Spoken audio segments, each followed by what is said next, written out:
Ini ada pertanyaan yang menarik, bagaimana cara mencapai level ihsan? Itu yang pertama, sekaligus ditarik dengan satu nafas saja.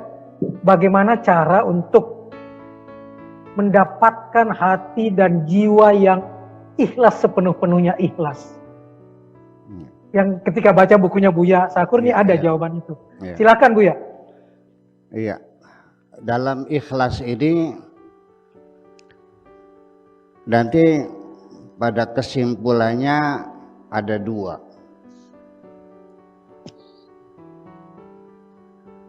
Ada yang tergolong mukhlis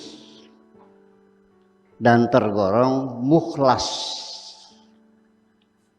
Ikhlas adalah jerenya, perbuatannya. Orangnya mukhlis dan mukhlas.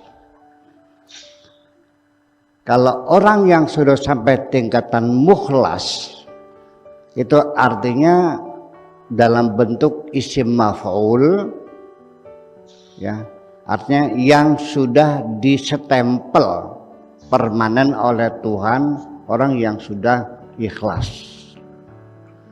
Makanya ketika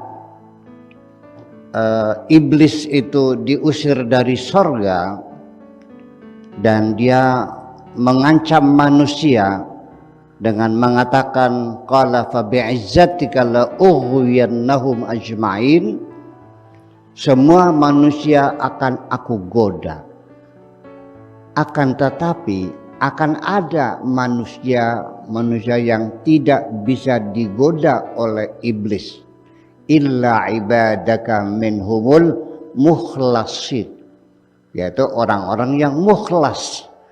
Nah, kalau Pak Afkar, saya, Kang Benuma ini kelasnya kelas mukhlis lah, artinya sedang masih belajar ikhlas. Kemudian pengertian ikhlas itu sendiri artinya,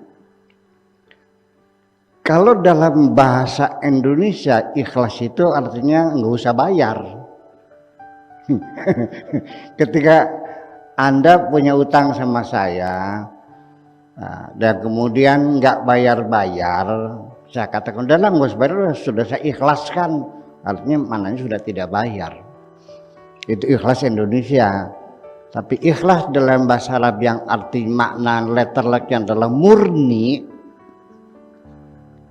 itu artinya bahwa pertama, apapun yang kita lakukan itu semata-mata karena menjalani perintah Allah. Yang kedua, kita tidak berharap imbalan apapun dari orang yang kita baiki. Dan yang ketiga, kita hanya mengharapkan imbalan dari Allah Subhanahu wa ta'ala. Jadi artinya bahwa ketika kita berbuat kebaikan kepada orang lain dan kita tidak ikhlas, percayalah, di penghujungnya Anda akan kecewa dengan kebaikan-kebaikan Anda. Ketika orang yang kau tolong itu ternyata mendurhakai dirimu, ternyata kebaikanmu tidak diakuinya, ternyata kebaikanmu dibalas dengan kejahatan-kejahatan. Dalam konteks ini diperingatkan oleh Kanjeng Nabi, ittaqi syarra man ahsanta ilaih, waspadailah kejahatan orang yang pernah engkau baiki. Karena kejahatan orang yang pernah engkau baiki akan sangat menyakitkan.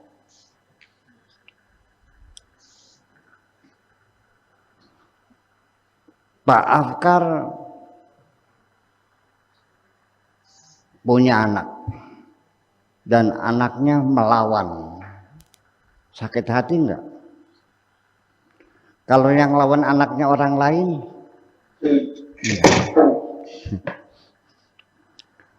seorang istri, suaminya selingkuh, sakit hati enggak?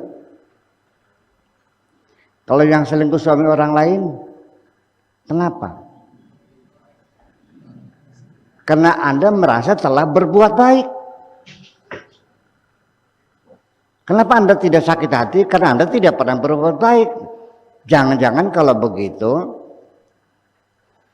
sakit hati kita ini, penderitaan kita ini datang dari kebaikan kita sendiri. Ketika kebaikan itu tidak diikhlaskan untuk Allah Subhanahu wa ta'ala. Jadi artinya namanya ikhlas itu, pertama kita berbuat baik kepada siapapun bukan berdasarkan pertimbangan-pertimbangan selain perintah Allah. Kita menolong orang dengan tidak melihat agamanya apa. Kita berbuat baik kepada siapapun dengan tidak melihat warna kulitnya apa, sukunya apa, bangsanya apa. Enggak ada urusan itu semuanya. Yang penting adalah kita sesama manusia. Dan kita alamatkan kepada Allah Subhanahu wa ta'ala karena diperintahkan Tuhan. Yang jadi persoalan adalah bahwa kita disuruh berbuat baik kepada orang tua. Sebabnya apa? Karena orang tua mengandung, orang tua ngasih makan kita, orang tua menyusui kita, orang tua sayang sama kita.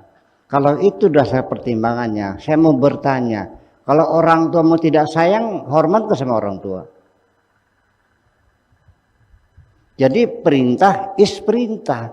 Yang penting Allah merintahkan wabil walidaini ihsana. Apakah orang tua itu sayang kepada kita atau tidak? Ini perintah Tuhan, saya laksanakan, nggak ada urusan persoalannya. Jadi fokus bahwa keikhlasan itu adalah hubungannya adalah hubungan vertikal dengan Tuhan, bahwa tidak ada pertimbangan karena itu semata-mata perintah Tuhan. Terima kasih begitu.